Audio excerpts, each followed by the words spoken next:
Hello दोस्तों, मैं विवेक मिश्रा स्वागत करता हूं आपका एक बार फिर से अपने यूट्यूब चैनल पेपरलेस नॉलेज में। आज है 27 सितंबर और 27 सितंबर से जो भी करंट अफेयर्स या जीके के क्वेश्चंस बनेंगे वो सारे हम लोग इस वीडियो में चर्चा करेंगे। तो वीडियो को एकदम ध्यान से अंत तक देखिएगा, क्योंकि हम लोग लास्ट में कुछ क्वेश्चंस पे चर्चा करते हैं जिसका आंसर आपको हमारे कमेंट बॉक्स में जाके देना होता है। जैसे कि आपको हम बता रहे हैं कि हम लोग एसएससी, यूपीएससी, एनटीपीसी, आरआरबी और जितने भी वनडे एग्जाम्स होते हैं वो सारे हम लोग जो है इस वीडियो के अंतर्गत जो भी क्वेश्चंस बनते हैं वो सब हम लोग इसमें कवर करते हैं। तो अभी आपकी हाल ही में एनटीपीसी की परीक्षा होने वाली है, तो अगर आप तैयारी में लगे हैं तो ठीक है, अदरवाइज आप तैयारी में लग जाइए और आपके ये मैं गारंटी करता हूँ कि आपके 2-4 क्वेश्चंस इस वीडियो से ज़रूर फंसेंगे।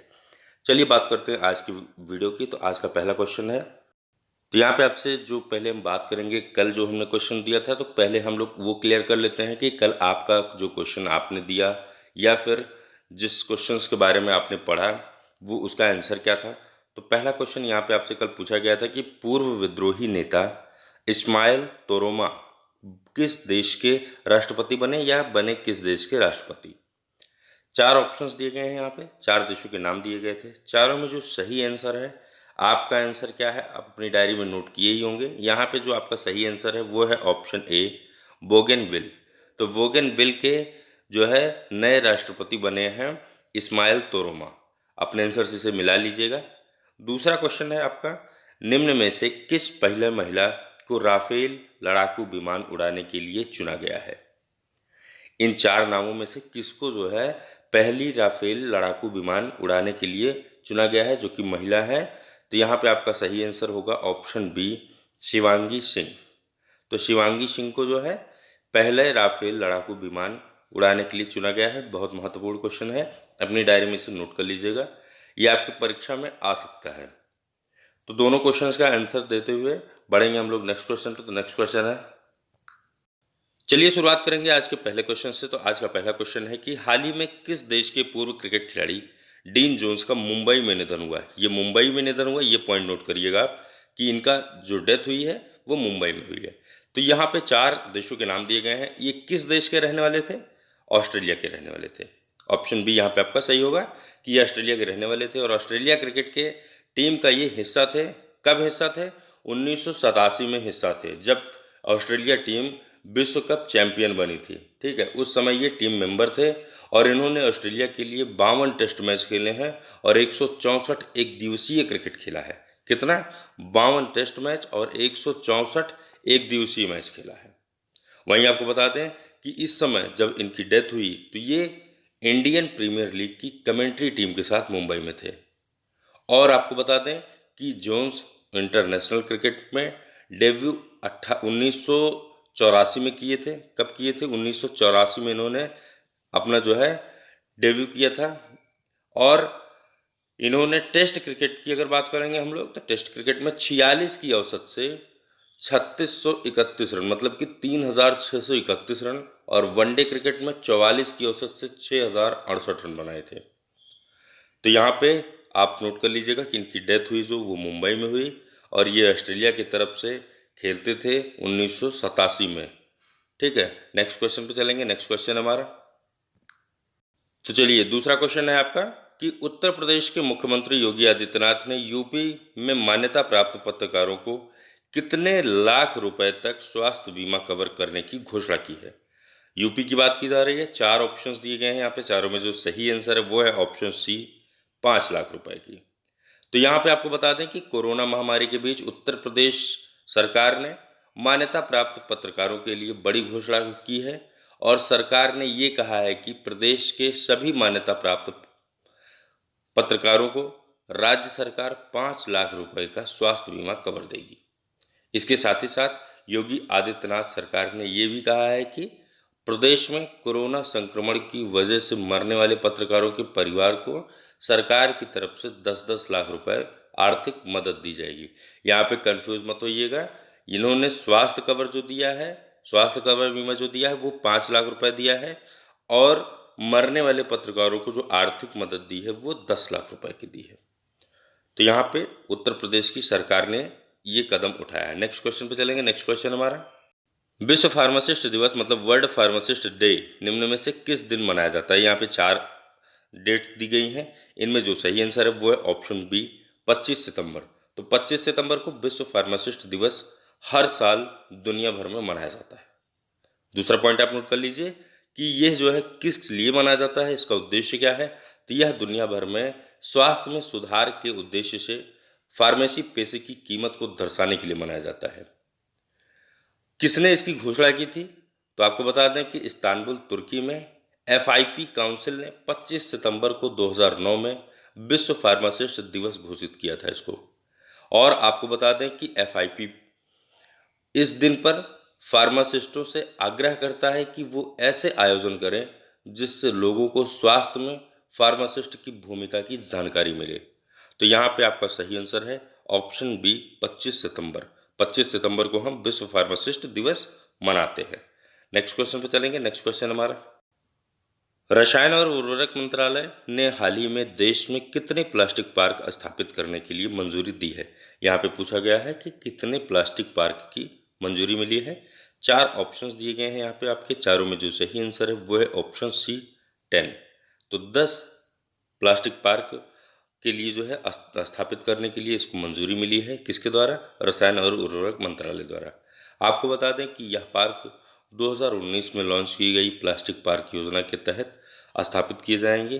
प्लास्टिक पार्क योजना के तहत एक एक पॉइंट नोट करते चलिएगा, क्योंकि ये सब क्वेश्चंस आपके बन सकते हैं कि यह किस योजना के तहत लॉन्च किया गया, या ये किस योजना के तहत जो है इसकी मंजूरी मिली है, किसके द्वारा मंजूरी मिली है, कब ये जो है लॉन्च किया गया था। तो ये सब पॉइंट नोट करते चलिएगा कि 2019 में लॉन्च की गई प्लास्टिक पार्क योजना के तहत इसको स्थापित किया जा रहा है। और यह प्लास्टिक पार्क मध्य प्रदेश, असम, तमिलनाडु, उड़ीसा, झारखंड और छत्तीसगढ़ और उत्तराखंड में स्थापित किए जाएंगे।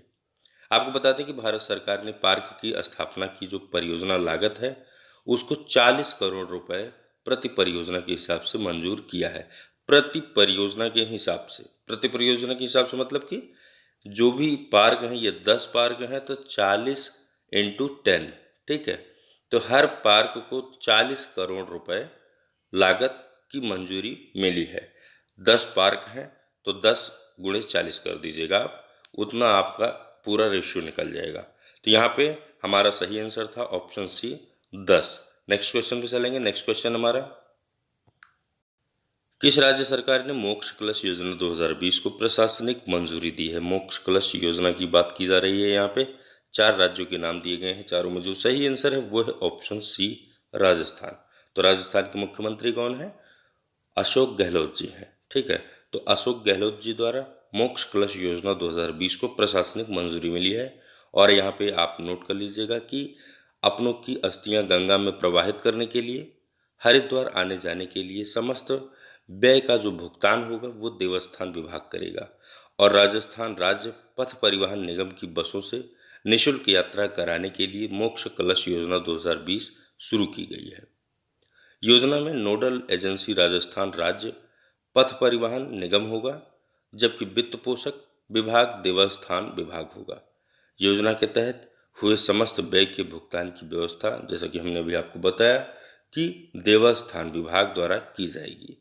तो यहाँ पे आपका कोई भी, जैसे एक आम आदमी का कोई भी खर्च नहीं लगेगा, देवस्थान विभाग द्वारा उसकी सारी खर्च की जाएगी और परिवहन की बसों द्वारा उसको ले जाया जाएगा।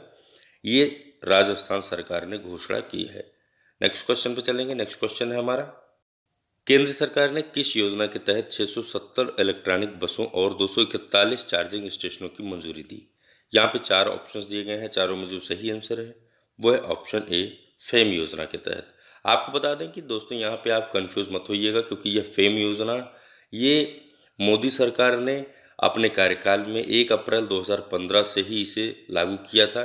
तो इसे आप कहीं कहीं देखेंगे फेम योजना 2 के नाम से आप देखेंगे, क्योंकि ये दूसरा चरण है जिस चरण में 241 चार्जिंग स्टेशनों और 670 इलेक्ट्रॉनिक बसों की मंजूरी दी है।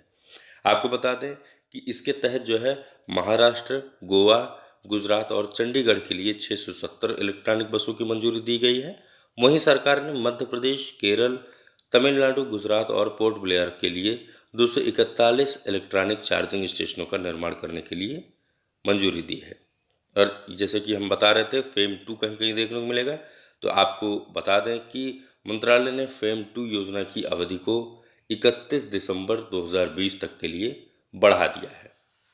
आपको बता दें कि केंद्रीय मंत्री प्रकाश जावड़ेकर जी ने कहा कि अच्छी शुरुआत है और शहरों में ई बसों, ई रिक्शा, ई स्कूटी, ई मतलब इलेक्ट्रॉनिक, ठीक है, और ई कारों से पर्यावरण अनुकूल परिवहन को आगे बढ़ाया जा सकता है। मतलब कि आपको ये चीज़ पता होना चाहिए कि अगर पॉल्यूशंस को रोकना है तो हम लोग को इलेक्ट्रॉनिक को आगे बढ़ाना होगा, तो उसी पर ये जोर दिया जा रहा है। यहाँ पे एक चीज़ नोट कर लीजिएगा कि ये चीज़ बहुत महत्वपूर्ण है कि इसमें जो है 670 में महाराष्ट्र को 240, गुजरात को 250, चंडीगढ़ को 80 और गोवा को 100 बसें देने का निर्णय किया गया है। फिर से बोल दे रहा हूँ, 670 बसें टोटल हैं, जिसमें कि महाराष्ट्र को 240, गुजरात को 250, चंडीगढ़ को 80 और गोवा को 100 बसें देने का निर्णय किया गया है। ठीक है, नेक्स्ट क्वेश्चन पे चलेंगे। नेक्स्ट क्वेश्चन हमारा, यूएन और कौन सा देश ग्लोबल क्लाइमेट समिट 2020 की सह मेजबानी करेगा? सह मेजबानी मतलब कि साथ में मेजबानी करेगा। यहाँ पे 4 ऑप्शंस दिए गए हैं, चारों में जो सही आंसर है वो है ऑप्शन डी, यूनाइटेड किंगडम, मतलब कि यूके। यूएन और यूके ये दोनों जो है देश ग्लोबल क्लाइमेट समिट 2020 की सह मेजबानी करेंगे। तो आपको बता दें कि यूनाइटेड किंगडम और संयुक्त राष्ट्र 2015 में पेरिस जलवायु समझौते पर हस्ताक्षर करने की 5वीं वर्षगांठ 12 दिसंबर 2020 को एक वैश्विक जलवायु शिखर सम्मेलन का सह आयोजन करने जा रहे हैं। वहीं आपको बता दें कि यूएन महासचिव एंटोनियो गुटरेश और यूके के प्रधानमंत्री बोरिस जॉनसन इस कार्यक्रम में सह मेजबानी करेंगे। दूसरा पॉइंट नोट कर लीजिएगा कि यह सम्मेलन राष्ट्रीय सरकारों को अधिक महत्वाकांक्षी और उच्च गुणवत्ता वाली जलवायु योजनाओं को पेश करने के लिए आमंत्रित करेगा। अब यहाँ पे आपसे कुछ चीज़ और पूछा जा सकता है कि हमने यूके और यूएन की बात की है, तो आपको बता दें कि यूएन मतलब कि यूनाइटेड नेशंस का मुख्यालय कहाँ है? इसका मुख्यालय यूएसए न्यूयॉर्क में है और इसकी जो स्थापना हुई थी वो 24 अक्टूबर 1945 को हुई थी। कब हुई थी? 24 अक्टूबर 1945। ठीक है, ये आप नोट कर लीजिएगा, 24 अक्टूबर 1945 को हुई थी। महासचिव इसकी क्या है?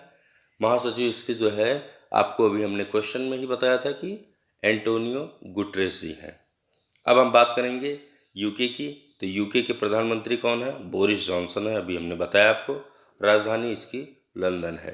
नेक्स्ट क्वेश्चन पे चलेंगे। नेक्स्ट क्वेश्चन हमारा, किसने Fit India age appropriate fitness protocol launch किया? किसने या किसके द्वारा किया गया? यहाँ पे 4 ऑप्शंस दिए गए हैं, यहाँ पे चारों में जो सही आंसर है वो है ऑप्शन बी, नरेंद्र मोदी। तो भारत के प्रधानमंत्री हैं, इन्होंने फिट इंडिया संवाद में फिट इंडिया एज उपयुक्त फिटनेस प्रोटोकॉल लॉन्च किया है। उद्देश्य क्या है?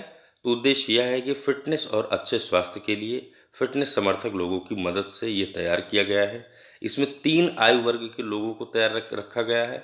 किस हिसाब से रखा गया है? जैसे कि 5 वर्ष से 18 वर्ष के लिए ये पहले आयु वर्ग है, दूसरा आयु वर्ग है 18 से 65 वर्ष के लिए, तीसरा आयु वर्ग है 65 से अधिक आयु वर्ग के लिए इसमें रखा गया है। तो यहाँ पे आपको बता दें हम कि ये जो है जो योजना है इसके तहत जो है प्रधानमंत्री ने इसको जो है प्रधानमंत्री नरेंद्र मोदी ने इस योजना का या इस प्रोटोकॉल को लॉन्च किया है। आपको बता दें फिट इंडिया मूवमेंट क्या है? तो फिट इंडिया मूवमेंट कल्पना और शुरुआत इसकी जो है वो प्रधानमंत्री नरेंद्र मोदी द्वारा 29 अगस्त 2019 को की गई थी और इसके अंतर्गत क्रिकेटर विराट कोहली, मॉडल अभिनेता और धावक मिलिंद सोमन जी और पोषण विशेषज्ञ रुजुता दिवेकर इस कार्यक्रम में भाग लेने वाले विभिन्न फिटनेस प्रभावकों में से शामिल थे। तो ये सब इन्हीं, जैसे कि अभी हमने आपको बताया कि इन सब के सहयोग से इसका निर्माण किया गया है या इसका जो है आयोजन किया गया है, जो कि प्रधानमंत्री नरेंद्र मोदी के द्वारा किया गया है, जिसमें ये लोग शामिल थे। नेक्स्ट क्वेश्चन पे चलेंगे। नेक्स्ट क्वेश्चन हमारा, भारत के राष्ट्रपति ने 2018 से 2019 के लिए कितने पुरस्कार विजेताओं को एनएसएस पुरस्कार प्रदान किए? तो यहाँ पे 4 ऑप्शंस दिए गए हैं, चारों में जो सही आंसर है वो है ऑप्शन सी, 42। तो 42 पुरस्कार जो है एनएसएस पुरस्कार प्रदान किए हैं। किसके द्वारा ये प्रदान किया गया है? भारत के राष्ट्रपति द्वारा प्रदान किया है, जो कि 2018 से 2019 के लिए ये पुरस्कार विजेताओं को प्रदान किया गया है। अभी हम लोगों ने कुछ दिन पहले पढ़ा था शिक्षक दिवस के अवसर पर, तो शिक्षक दिवस के अवसर पर भी भारत के राष्ट्रपति जी ने 42 शिक्षकों को पुरस्कृत किया था, जिसमें 19 शिक्षिकाएं और बाकी शिक्षक थे। तो इस अवसर पर जब यह पुरस्कार वितरित हो रहा था, वहाँ पर भारत के खेल मंत्री, युवा खेल मंत्री किरण रिजिजू भी मौजूद थे, और यह 3 चरण में जो है 3 चरण में यह पुरस्कार दिया गया है।